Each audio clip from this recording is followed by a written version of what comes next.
They told the nurses the Americans would let them disappear, and Captain James Walker heard that lie and decided it would die right there. The first thing the women noticed wasn't the rifles or the uniforms. It was the smell.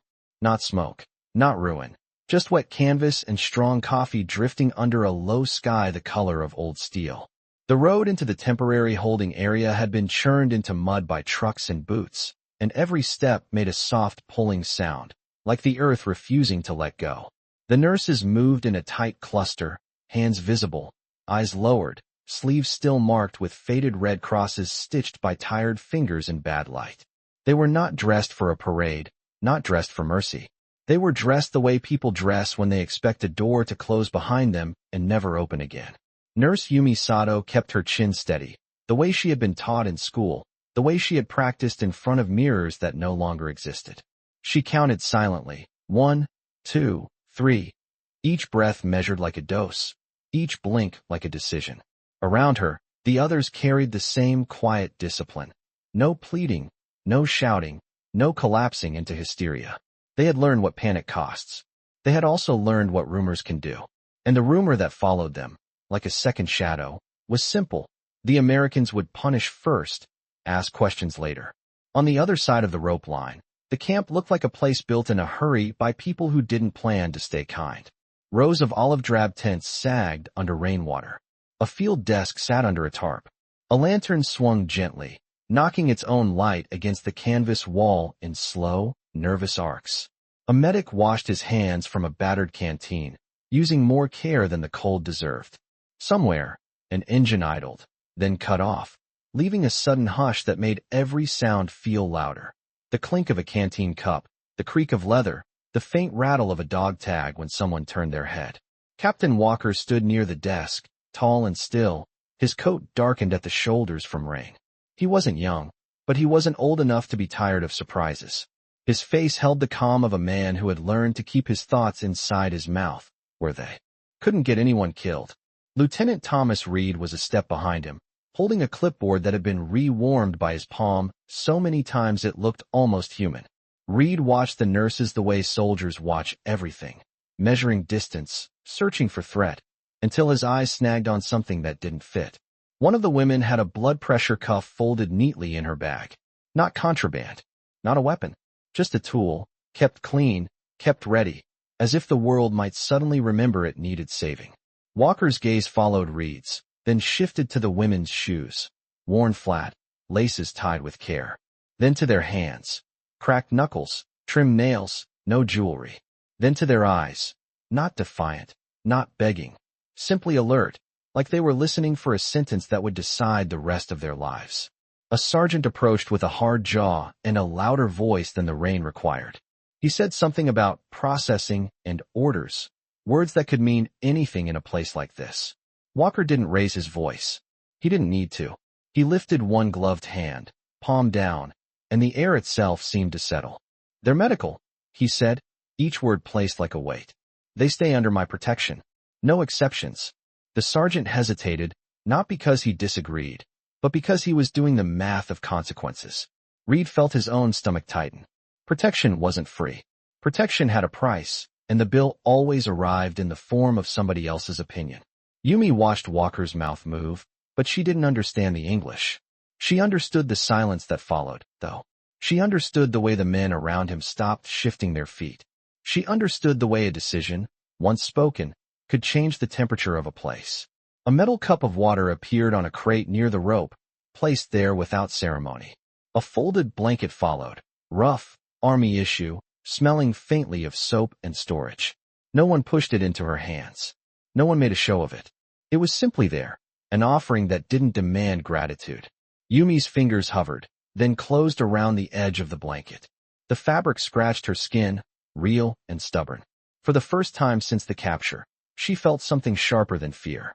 Confusion. And under it, quiet, dangerous, and new, hope. The blanket did not feel like kindness at first. It felt like a test. Rain continued to worry the canvas roofs, tapping and sliding, a steady sound that made time feel thick. The nurses were guided into a narrower lane between tents, not pushed, not hurried, simply directed with open palms and short, controlled words. Lieutenant Thomas Reed walked at the edge of their path, close enough to intervene, far enough to avoid making it look like a performance. His boots sank an inch into the mud and came up with a reluctant slurp, each step a reminder that nothing in this place was clean, not even intentions. Nurse Yumi Sato kept the rough army blanket folded over her forearm like it might vanish if she looked away. The fabric was heavy, smelling faintly of storage and soap, and she found herself thinking of hospital sheets hung on lines in summer sun, the way white cloth could look like peace from a distance. Here, everything was a color of compromise. Gray sky, brown earth, green tents, faces that had learned to be unreadable. Inside the nearest tent, lantern light turned the air amber. A small iron stove sat cold in the corner, surrounded by stacked crates marked with stenciled letters. A folding table held forms, pencils, a dented tin of paper clips, and a single enamel mug that steamed softly, sending a thin ribbon of coffee scent toward the opening. The smell tugged at memory more than hunger.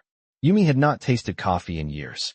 In the camps and clinics she had known, there had been tea, thin broth, and the sharp metallic bite of fear.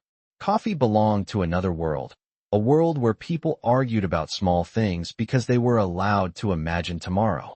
Captain James Walker stood just outside the tent flap, shoulders squared as if he could hold back the weather by posture alone. He watched the nurses as they stepped under the tarp, counting them with his eyes, not as trophies, not as enemies, but as responsibility. Reed recognized that look. It was the look of a man deciding what kind of war he would carry home. A younger private drifted closer, curiosity pulling him like a tide. His gaze lingered too long, not with desire, but with the careless fascination people have when they have not yet learned that staring can be a form of taking. Walker turned his head, did not scold, did not embarrass the kid, simply said, "Give them space." 2 seconds later the private had moved, cheeks warming under the rain. The command was gentle, and that was what made it absolute. Yumi watched the exchange and understood only the motion, the way the American officer did not need to prove his power. He applied it like a bandage, firm and quiet, meant to protect instead of punish. Still, mistrust sat in her throat like a pill that would not go down. She had been trained to expect cruelty from the other side. She had also been trained to expect cruelty from her own side if she failed. In her mind, rules were always written with someone else's ink. Reed stepped forward with a clipboard and a pencil, his voice careful, slow, shaped as if each syllable might break something fragile. "Name," he said, then pointed gently to his own chest. "Thomas Reed." He wrote it down for them to see. He waited. The pause was not empty. It was an offer. One of the nurses whispered to Yumi in Japanese, asking if they should answer. Yumi nodded once. She spoke her name clearly, not as a plea, not as a surrender, but as a statement of existence. Reed repeated it, clumsy but trying. "Yumi Sato." He wrote it, letter by letter, and then turned the clipboard slightly so she could read it. Something in Yumi's chest loosened, just a fraction, like a tight, not given permission to breathe. Walker listened without interrupting, eyes on the perimeter, mind on dangers that did not wear uniforms. Outside, the rain softened. Inside, a lantern hissed. And in that narrow strip of shelter, 2 worlds began the slow work of recognizing that the other side was made of people. By nightfall, the camp learned a new kind of tension, the tension of restraint. The lantern inside the processing tent burned lower, and its light made every movement look slower than it was. Outside, the rain finally quit, leaving the air clean and sharp, like the world had been rinsed but not forgiven. A thin fog gathered near the ground, rolling in lazy sheets across the mud, swallowing footprints before they could become a story. Captain James Walker stepped out from under the tarp and scanned the perimeter the way a man scans a room before he sits down, checking not just for danger, but for weakness in his own plan. The nurses remained inside the tent, seated on crates that smelled of pine and old nails, hands in laps, back straight. They did not speak much. When they did, their voices stayed low, contained, as if loud sound might summon the version of America they had been warned about. Nurse Yumi Sato watched the tent flap and counted the moments between footsteps. The camp had its own language. The jingle of a belt buckle, the scrape of a boot toe, the dry cough of a man who had been breathing damp air all day. She read those sounds like vital signs. A fast approach meant impatience. A slow approach meant deliberation. An uneven approach meant a man carrying a burden he did not want anyone to see. Lieutenant Thomas Reed returned with 2 canteen cups and a small pot that steamed. He did not offer it with a smile. He offered it with respect, which was rarer. Hot water, he said carefully, as if labeling it made it safer. He set it down, then slid a small packet beside it. Brown paper, stamped with block letters. Instant coffee. The kind soldiers drank because it was there, because it was warm, because it reminded them of kitchens they missed. Yumi did not reach for it right away. She remembered warnings from older nurses. Do not accept favors because favors become debts. She remembered other warnings too. Do not refuse because refusal becomes insult. War made every choice feel like a trap built from manners. Reed waited, eyes lowered to his clipboard, giving her the dignity of deciding in her own time. Yumi finally nodded once and poured a small amount of hot water into a cup, careful not to spill. The steam rose and touched her face, and for a second she felt human again, not categorized. Outside, voices gathered. A group of soldiers argued near a supply truck, their tone kept low but edged. Words drifted in fragments through the canvas. Why are we feeding them? They are not our people. Orders say process them. We lost men. None of the words were shouted. That was what made them dangerous. Anger spoken softly can pretend it is reason. Reed stiffened when he heard it. Walker did not flinch. He walked toward the voices with the steady pace of someone who refuses to run from his own troops. He arrived within a few feet and did not lecture. He did not name the men cowards. He did not try to win a debate. He simply said, they are protected. That is not negotiable. One soldier, older, jaw set, looked past Walker as if searching for permission from the universe.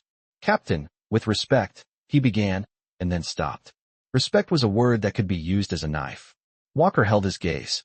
With respect, Walker repeated, and his voice stayed calm, even. You will follow the rules. You will follow me.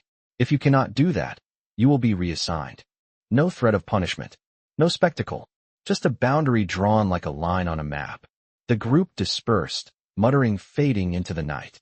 Reed exhaled slowly, feeling the weight of what Walker had just done settle into the camp like another layer of fog. Yumi watched through the slit of the tent flap, understanding none of the English and all of the shape of it. An officer standing between vulnerable people and the unpredictable moods of men. She sipped the coffee. It was bitter, thin, and strangely comforting. Her hands stopped trembling, not because she trusted them yet, but because she saw something she had not expected to see in an enemy camp. A man willing to spend his authority like currency to buy someone else a quiet night. The morning came in dull silver, and the camp woke the way a classroom wakes when the teacher is not yet in the doorway. Whispers first, then posture. Dew clung to every rope and seam, and the mud had skinned over just enough to look solid while still threatening to swallow a boot. Nurse Yumi Sato rose before the lantern was fully out, folding the army blanket with the same precise corners she would have used on hospital linen. Around her, the other nurses mirrored the motion, not because anyone ordered them to, but because order was the last thing they still owned.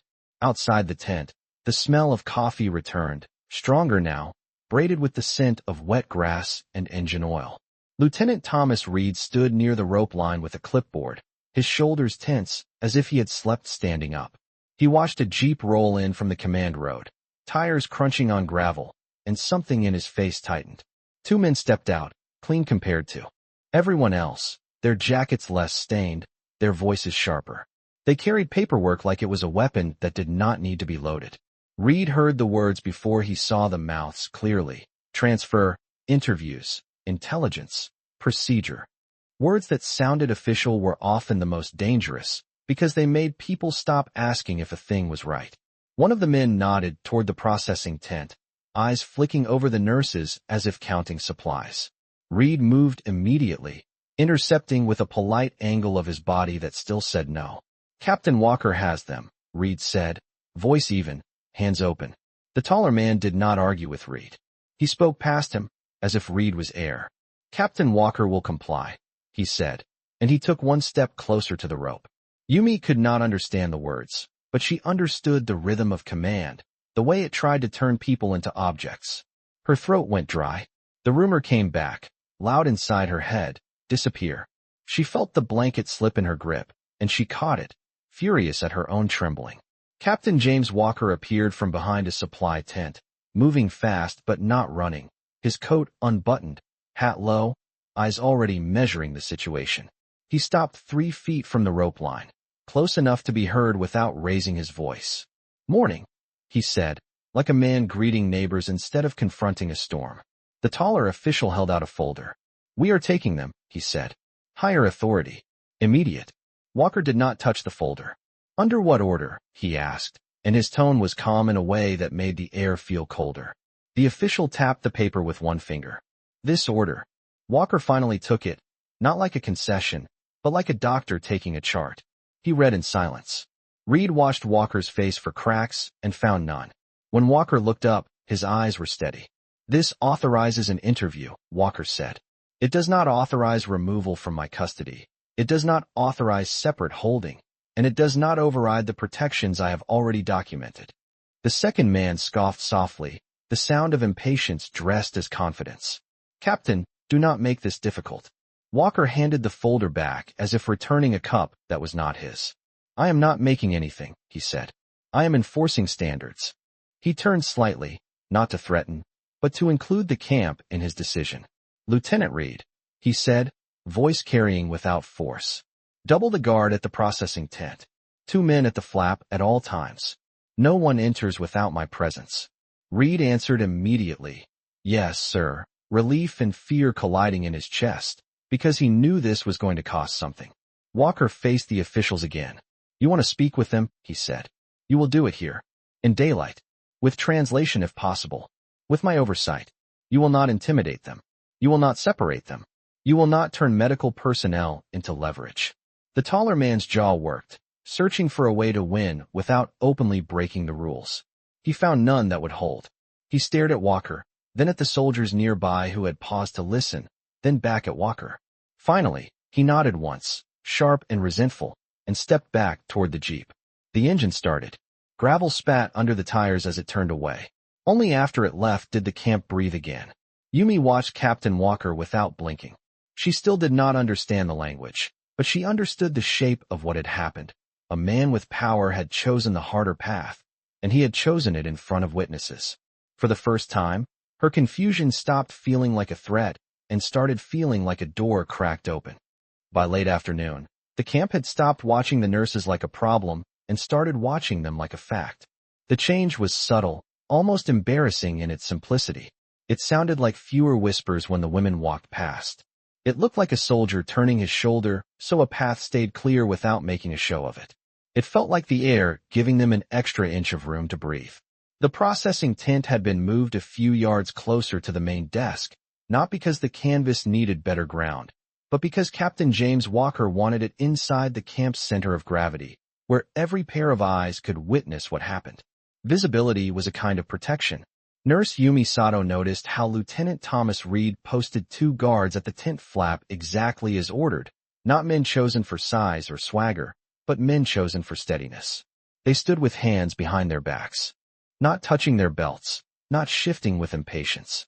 Reed spoke to them in a low voice, then stepped away, returning only to check the rope line, like someone checking a patient's pulse.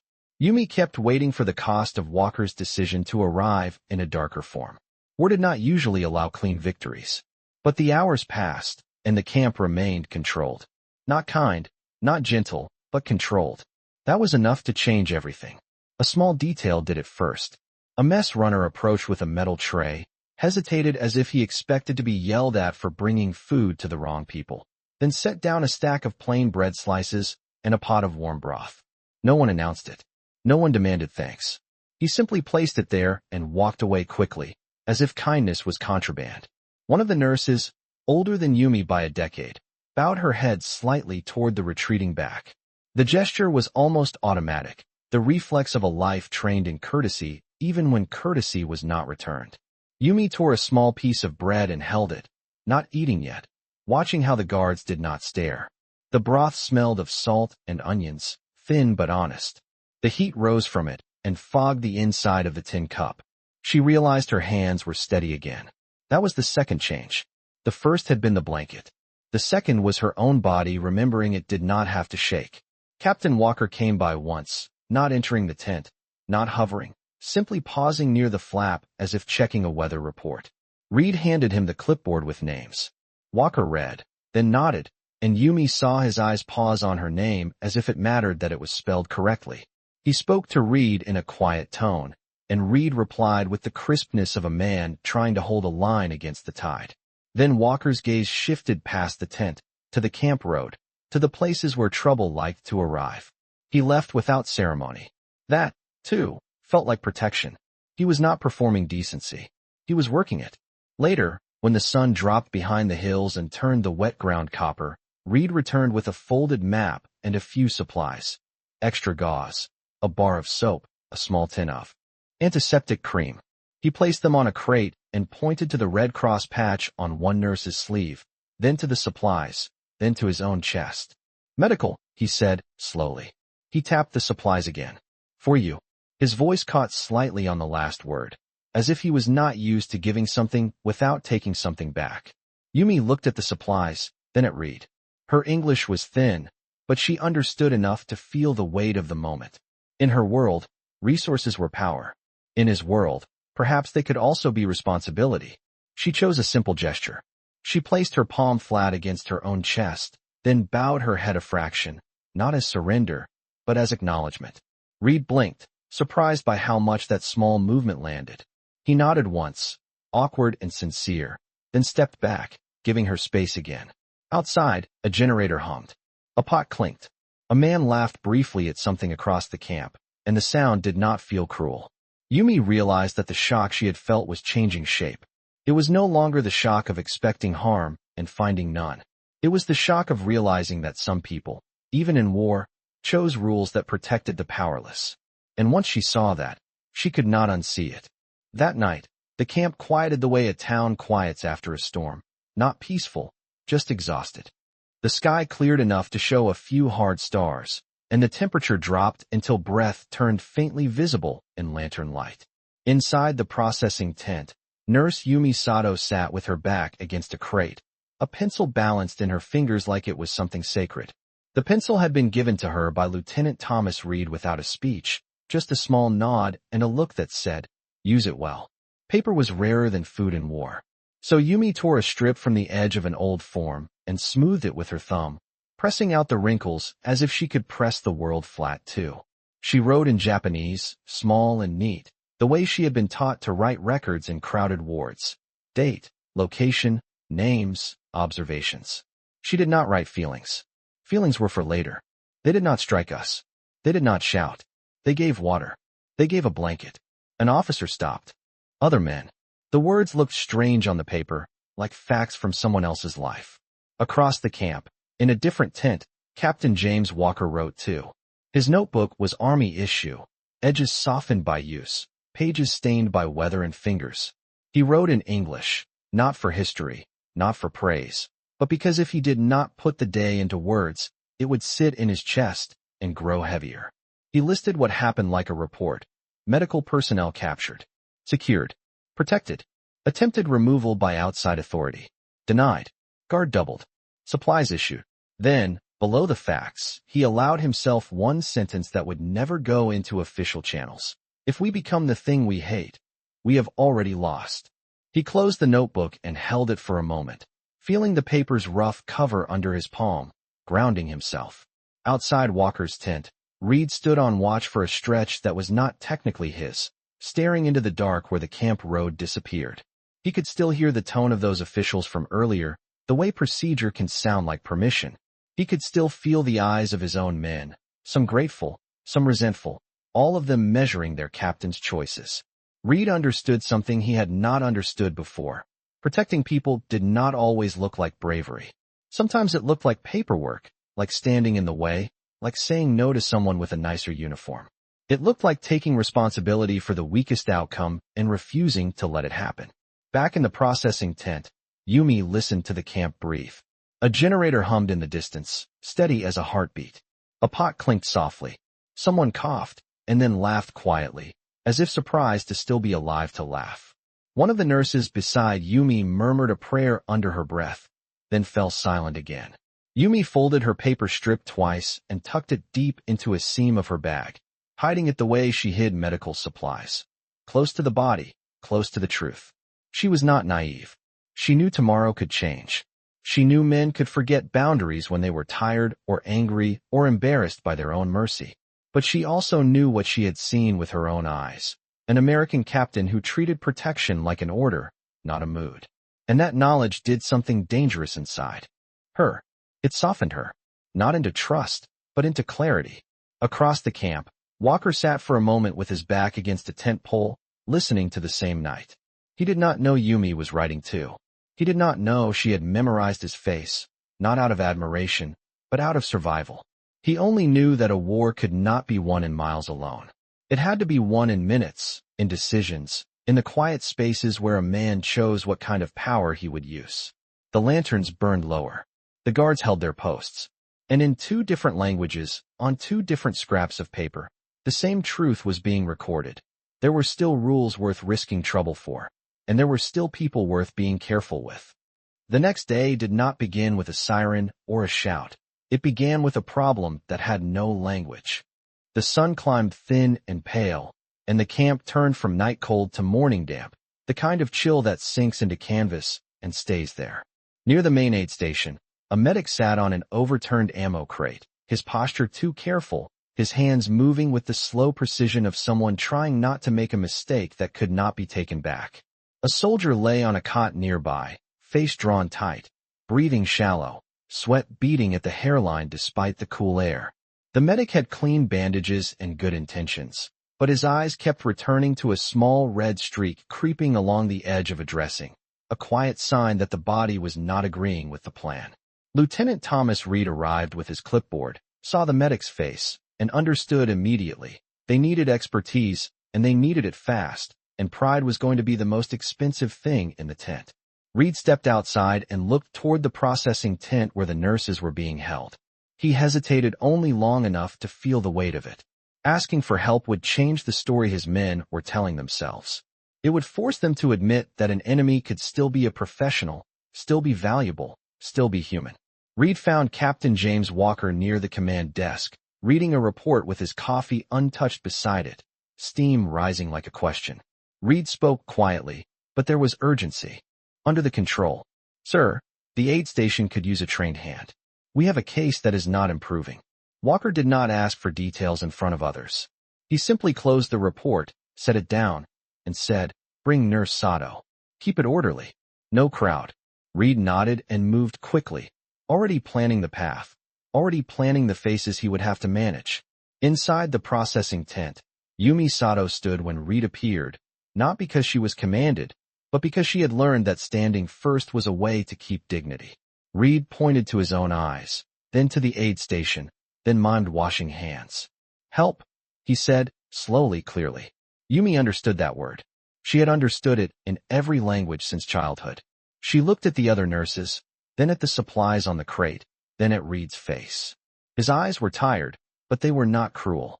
She nodded once. Reed held up 2 fingers, then gestured to the guards. 2 escorts. No touching, no pulling, just a corridor of accountability. As they walked, the camp reacted in small ways that told the truth. A few men stopped what they were doing to watch. Not hostile, not welcoming, just curious, as if they were witnessing an experiment. Yumi kept her gaze forward, counting steps in her head, measuring distance the way she measured pulse. Steady, steady, steady. The aid station smelled of antiseptic and damp wool. A lantern hung from a hook even though it was daylight, its flame a small stubborn thing. The medic looked up when Yumi entered, startled, then relieved, then guarded again, all within a second. Reed spoke to him quickly, and the medic stepped aside, hands raised slightly as if surrendering territory. Yumi approached the cot, not rushing, not hesitating, reading the room like she read a ward. Who is in charge? Who is afraid? Who needs to be moved away from the patient? She pointed to a basin. Reed understood and brought one, filling it with warm water from a kettle. Yumi washed her hands thoroughly, scrubbing under nails, the ritual grounding her. She leaned in close enough to observe without invading. eyes moving over the dressing, the skin, the patient's breathing. She did not speak much. When she did, it was soft Japanese, more to herself than to them, the way a nurse talks when she is thinking. Reed washed her hands and realized something that made his throat tighten. There was no hatred in her work. There was only skill. Captain Walker stood at the tent entrance, making sure no one crowded in, making sure the room stayed calm. Yumi looked up once and met his eyes. In that glance, the roles shifted slightly, like a compass needle finding north. She was still a captive. He was still an officer. But in the space between them, another truth stood up straight. A patient is a patient, and care does not ask what flag you serve. The aid station did not turn into a miracle. It turned into a routine, and that was the real shift. Nurse Yumi Sato moved with the quiet authority of someone who has spent years turning chaos into steps. Wash, observe, adjust, wait, check again. She did not promise anything. She did not dramatize. She simply asked for what she needed using the simplest bridge of all, gesture. She pointed to the kettle, then to a cloth, then traced a slow circle in the air to indicate time. Lieutenant Thomas Reed caught on, repeating her motions back like a student who refuses to be careless. The medic watched, first with suspicion, then with gratitude that he tried to hide behind his stiff jaw. Captain James Walker remained at the entrance, a steady shadow in the doorway, keeping the space from becoming a spectacle. Outside the tent, the camp carried on, but the tone had changed. Men who had muttered yesterday now lowered their voices when they passed. Not out of respect for the nurses, not yet, but out of respect for the fact that the captain had made a line and meant it. Yumi checked the patient's temperature by touch and by the look of his skin, then indicated a cooler cloth and a different way to secure the dressing so it stayed clean and dry. She showed the medic how to fold gauze without contaminating it, her fingers moving like a small lesson written in air. Reed fetched a fresh basin and washed her hands with a kind of embarrassment, as if he could feel how unpracticed his own were at gentleness. The patient's breathing eased, not dramatically, just enough to be noticed, and the medic's shoulders dropped half an inch as if someone had removed a weight from his back. That tiny change traveled through the room like a message. Competence matters, even when you do not like the person holding it. When the work was done for the moment, Reed guided Yumi back toward the processing tent, keeping the path clear. They passed a stack of crates near the mess line, and Yumi's eyes caught on something in the mud beside them. A small paper tag, torn from a uniform pocket, smeared and half-soaked. She recognized the shape immediately. It was a name tag in Japanese, the kind that kept you from being erased in a hospital ward where everyone wore the same color. It had been ripped away, maybe by accident, maybe by a careless hand that did not think names mattered. Yumi stopped without thinking. Her face stayed calm, but something inside her tightened. Reed noticed and followed her gaze. He crouched, picked the tag up carefully between two fingers, and wiped mud away with his thumb. The characters were blurred but still readable. He could not understand them, yet he understood what they were. Identity, record, proof of personhood. Reed stood and looked toward Walker at the edge of the road. He held the tag up, a silent question. Walker walked over, took it, and studied it as if it were an important document, not a scrap. Then he turned to a nearby private who was sorting supplies and said one sentence, low but sharp. Do not throw names away. The private stiffened, nodded quickly, and went back to work with new caution. Walker handed the tag back to Reed, and Reed held it out to Yumi with both hands, the way people offer something that carries dignity. Yumi accepted it slowly, her fingers closing around damp paper as if it could break. For a moment, she did not bow. She did not look away. She looked at Walker directly. There was no softness in her gaze, no romance, no pleading. Only a steady recognition. He had seen the small injustice and corrected it without making her beg for it. Walker did not smile. He simply nodded once, acknowledging her as a professional, as a person, as someone whose name belonged to her. Yumi tucked the tag inside her sleeve, close to her skin, and kept walking. The mud still clung to boots. The war was still there, but something vital had been returned, and the camp felt different in the quietest way, as if standards had been raised without anyone needing to announce it. The order to move came at midday, delivered the way weather arrives, not personal, just unavoidable. Trucks lined the camp road with their engines idling, a low, steady rumble that made the ground feel alive. Dust rose in thin sheets where tires turned, then settled onto canvas roofs and sleeves and hair, painting everything the same tired color. The nurses were told they would be transferred to a larger holding facility a few miles away, somewhere with proper records, proper bunks, proper fences, a place built for waiting. Yumi Sato listened to Lieutenant Thomas Reed explain it with careful words and slower pacing than usual, as if he could make change less frightening by speaking it gently. She did not understand every sentence, but she understood the shape of departure, the way people suddenly began counting crates, rolling up ropes, folding maps, tightening straps. The camp had been a hard shelter, but it had become familiar, and familiarity in war felt like a luxury. Captain James Walker walked the perimeter one last time before the convoy formed, stopping where the rope line had been, looking at the ground where footprints had once filled with rain and then disappeared. He did not speak to his men in grand statements. He gave small instructions, each one clear. Keep spacing, keep discipline, keep eyes open, keep hands to yourself. He stopped by the processing tent and looked in long enough to confirm what mattered. The nurses were together, their supplies packed, their names recorded. Reed approached with the clipboard and a fresh set of transfer papers. Walker signed with a pen that scratched under his hand, the sound sharp in the quiet moment, then tucked his notebook back into his jacket pocket like it was armor.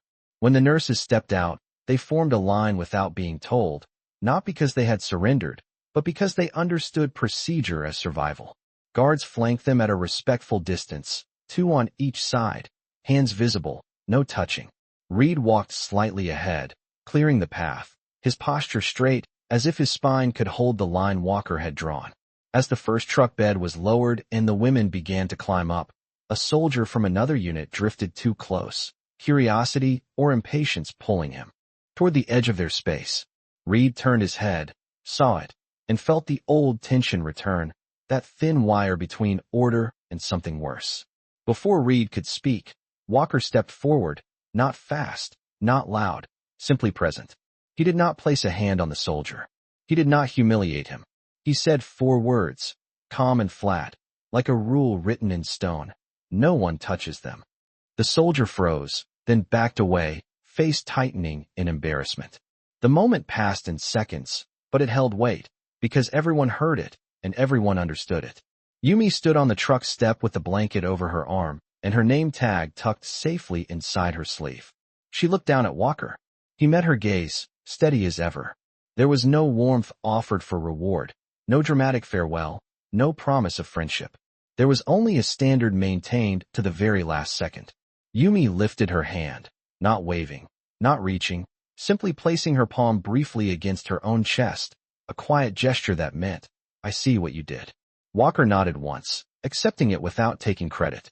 Reed climbed into the cab, glanced back, and for the first time since the capture began, his expression softened, not into sentiment, but into relief that the day had stayed clean. The convoy rolled out, tires crunching, engine steady, dust trailing behind like a curtain closing. The camp grew smaller, tents shrinking into shapes, then into dots. Yumi sat upright in the truck bed, eyes forward, breath measured, the world moving again. She did not know what waited at the next place. She did not pretend this was the end of danger. But she carried something that could not be confiscated at a checkpoint. The memory of an enemy officer who did not raise his voice, but raised the standard, and forced everyone around him to live under it.